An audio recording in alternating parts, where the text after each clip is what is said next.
എല്ലാ പേർക്കും അടുക്കളയിലേക്ക് സ്വാഗതം. ഇന്ന് ഞാനിവിടെ പനീർ വെച്ചിട്ടുള്ള ഒരു റെസിപ്പിയാണ് കേട്ടോ കാണിക്കാൻ പോകുന്നത്. അപ്പോൾ ഇത് കുട്ടികൾക്കൊക്കെ വളരെ ഇഷ്ടപ്പെടും, മുതിർന്നവർക്കും ഇഷ്ടപ്പെടുന്ന തരത്തിലുള്ള ഒരു പനീറിൻ്റെ റെസിപ്പിയാണ്. അപ്പോൾ എല്ലാവരും ഒന്ന് ട്രൈ ചെയ്ത് നോക്കണം കേട്ടോ. അപ്പോൾ ഞാനൊരു പാൻ അടുപ്പത്ത് വെച്ചിട്ടുണ്ട്. അപ്പോൾ ഞാനൊരു ചെറിയ പീസ് കുറച്ച് 250 ഗ്രാം പനീറാണ് കേട്ടോ എടുത്തേക്കുന്നത്. എന്നിട്ട് ഞാൻ അതിലേക്ക് കുറച്ച് നെയ്യ് ഇട്ട് കൊടുത്തിട്ടുണ്ട്. ഒരു 1.5 ടേബിൾ സ്പൂണോളം നെയ്യ് ഇട്ട് കൊടുത്തിട്ടുണ്ട്. ഇതിലേക്ക് നമ്മൾ ചെറുതായിട്ട് നുറുക്കി വെച്ചിരിക്കുന്ന സവാള ഇട്ട് കൊടുക്കണം. അപ്പോൾ ഞാനൊരു 2 സവാള എടുത്തിട്ടുണ്ട്. നിങ്ങൾക്ക് എത്രയാണോ കറി വേണ്ടത് അതനുസരിച്ച് എടുത്തേക്കണം കേട്ടോ. സവാള ഇട്ട് കൊടുത്തിട്ട് നമ്മൾ കുറച്ചൊന്ന് വഴറ്റി കൊടുക്കാം.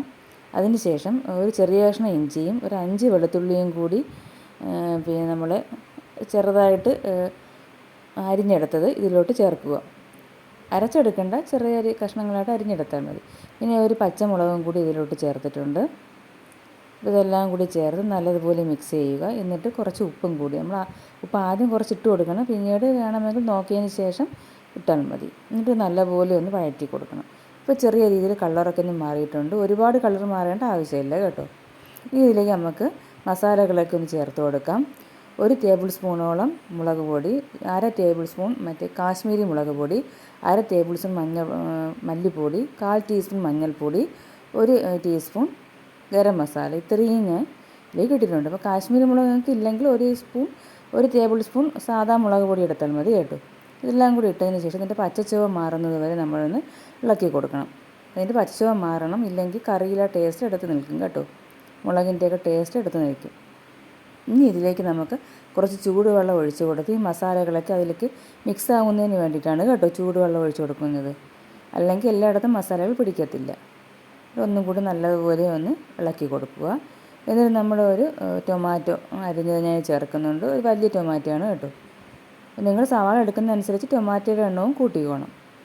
ഇത് നല്ലതുപോലെ മിക്സ് ചെയ്തതിന് ശേഷം നമുക്ക് അടച്ച് വെച്ചൊന്ന് വേവിച്ചെടുക്കാം. ടൊമാറ്റോ നല്ല സോഫ്റ്റായി വെന്ത് ഇതിനോട് ചേരണം, അതാണ് പരുവം. ഞാൻ കുറച്ച് നേരം അടച്ച് വെച്ചിട്ട് ഒരു 2 മിനിറ്റ് കഴിഞ്ഞപ്പോൾ ഞാൻ തുറന്ന് നോക്കിയപ്പോൾ പിന്നെ ടൊമാറ്റോ എല്ലാം വെന്തിട്ടുണ്ട്. ഇനി നമുക്കത് തണുക്കാനായിട്ട് മാറ്റി വയ്ക്കാം.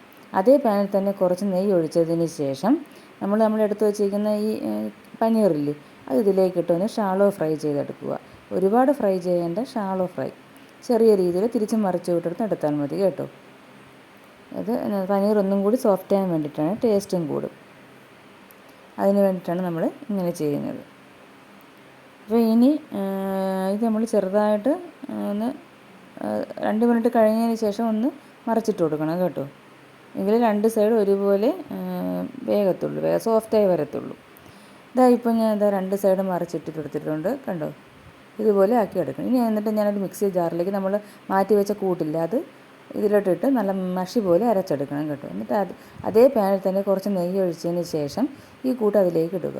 എന്നിട്ട് നമ്മൾ കുറച്ച് വെള്ളം, ഈ മിക്സി ഒന്ന് കഴുകി ആ വെള്ളവും കൂടി അതിലോട്ട് ഒഴിച്ചു കൊടുക്കണം. വെള്ളം ഇത് പോരാ, കുറച്ചുകൂടി നമ്മൾ ചൂടുവെള്ളം ആഡ് ചെയ്യണം. ഇത് നല്ലപോലെ ഇളക്കി കൊടുക്കുക. ആ മസാലകളൊക്കെ നമ്മൾ ഒഴിച്ച നെയ്യിലെല്ലാം ഒന്ന് മിക്സ് ആവണം. എന്നിട്ട് നമ്മൾ കുറച്ച് നേരം അടച്ച് വെച്ച് ഒന്ന് തിളപ്പിക്കണം. തിളച്ചതിന് ശേഷം മാത്രം പനീർ ഇട്ടണം. ഇപ്പോൾ നല്ലപോലെ തിളച്ചിട്ടുണ്ട്. ഇനി നമുക്കിതിലേക്ക് നമ്മൾ ഫ്രൈ ചെയ്ത് വെച്ചിരിക്കുന്ന പനീർ ഇട്ട് കൊടുക്കാം. കണ്ടോ, ഇതിലേക്കിട്ട് ഒന്ന് ഇളക്കിയതിന് ശേഷം വീണ്ടും അടച്ച് വെച്ച് ഒന്നും കൂടി തിളപ്പിച്ച് നമുക്ക് കറി എത്രയാണോ വേണ്ടത് അതനുസരിച്ച് വറ്റിച്ചെടുക്കുക. കുറച്ചുകൂടെ കട്ടിക്ക് വേണമെങ്കിൽ കുറച്ചുകൂടെ കട്ടിക്ക് വറ്റിച്ചെടുക്കണം കേട്ടോ. അത് നിങ്ങൾക്ക് എത്രയാണോ കറി വേണ്ടത് അതനുസരിച്ചിട്ട് വേണം ഇത് വറ്റിച്ചെടുക്കേണ്ടത്. ഇപ്പോൾ അതായത് നമ്മുടെ കറി കറക്റ്റ് പരുവത്തിനായിട്ടുണ്ട്. നിങ്ങൾക്ക് വേണമെങ്കിൽ ഇതിൽ മല്ലിയിലയും കൂടി ഇടാം കേട്ടോ. എൻ്റെ മല്ലിയില ഇല്ലാത്തത് കൊണ്ടാണ് ഇടാത്തത്. ഇപ്പോൾ ഇത് നല്ല റെസിപ്പിയാണ്, എല്ലാവരും കുട്ടികൾക്കൊന്നും ഉണ്ടാക്കി കൊടുക്കണം. വലിയവർക്ക് ഒരുപോലെ ഇഷ്ടപ്പെടുന്ന റെസിപ്പിയാണ്. അപ്പം നമുക്ക് അടുത്തൊരു റെസിപ്പിയുമായി കാണുന്നത് വരെ എല്ലാവർക്കും നന്ദി, നമസ്കാരം.